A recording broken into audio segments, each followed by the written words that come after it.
there's three battles that Nick Chubb is going through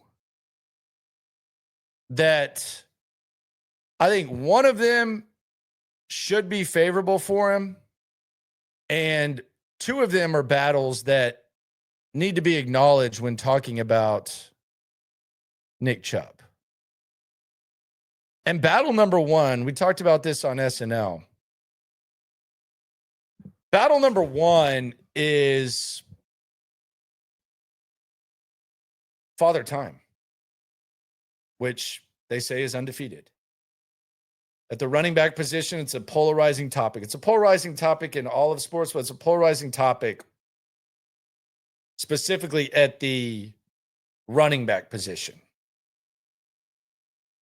There's a reason that some of the best running backs in the game heading into the draft, some fans say you don't even draft a running back in the first round because you can find them anywhere. And you want to get young ones and blah, blah, blah. They say that.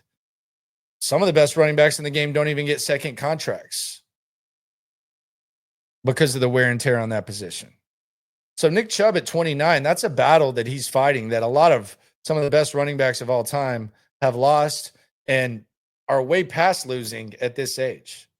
So that's battle number one that would exist with or without the injury, which brings us to battle number two, the injury.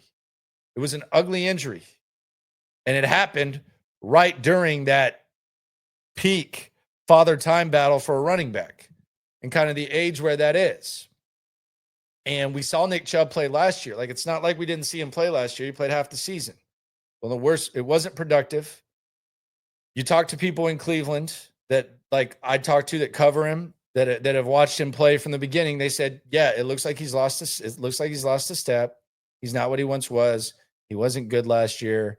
And yeah, it kind of feels like the ship has sailed. So that's another battle that Nick Chubb would be going through. So that right there tells you, just with that info, that tells you, okay, well, damn, maybe it's going to be kind of an uphill battle for Nick Chubb. Then there's battle number three, which it's almost like a natural curve for him with these other battles where the expectations kind of get pulled back to his current state. And that's the fact that the Texans aren't like, they don't have overwhelming depth at the running back position. There's no overwhelming depth at the running back position, especially with Dameon Pierce and Joe Mixon out. And even with those guys, there were a lot of questions. So even if he's lost a step, even if he's not what he once was, like, shouldn't we be watching Nick Chubb and him look better than Jawar Jordan or Woody Marks or British Brooks? Like, that, you would think that would be something that would be the case. It's not. And all we have to judge is practice.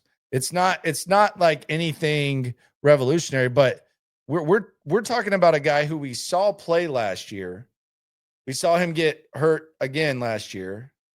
We saw him have the terrible injury 2 years ago, and we're watching him right now. So there's some battles that Nick Chubb is battling. So if he's not looking like his former self or he's not looking good, it shouldn't be a shock. Shouldn't be a shock. He's going through some things that you can't avoid. He's going through some things that can decrease and elevate the end of your career soon in injuries. And we're seeing what he's doing. But I don't think it's too early. I think the clues are right there when it comes to what to see. And last year we saw Joe Mixon, and immediately we said, man, that guy looks like he's gonna ball out. Just not really the case for Nick Chubb. There's tough three battles to go through. He does deserve respect, but if he's not looking good and he's not sticking out, it just kind of is what it is. That's just kind of how you evaluate these things. But he's always going to have the utmost respect from his peers. D'Amico Ryans is going to respect him. Now, if they have to make a tough decision, will they make the tough decision? Will they try to figure out spot duty? Does he just flip some sort of switch? Is he better than what they've got? I don't know. but it doesn't look like overwhelmingly impressive. And we'll just have to see how that whole thing goes down. Tomorrow, practice again.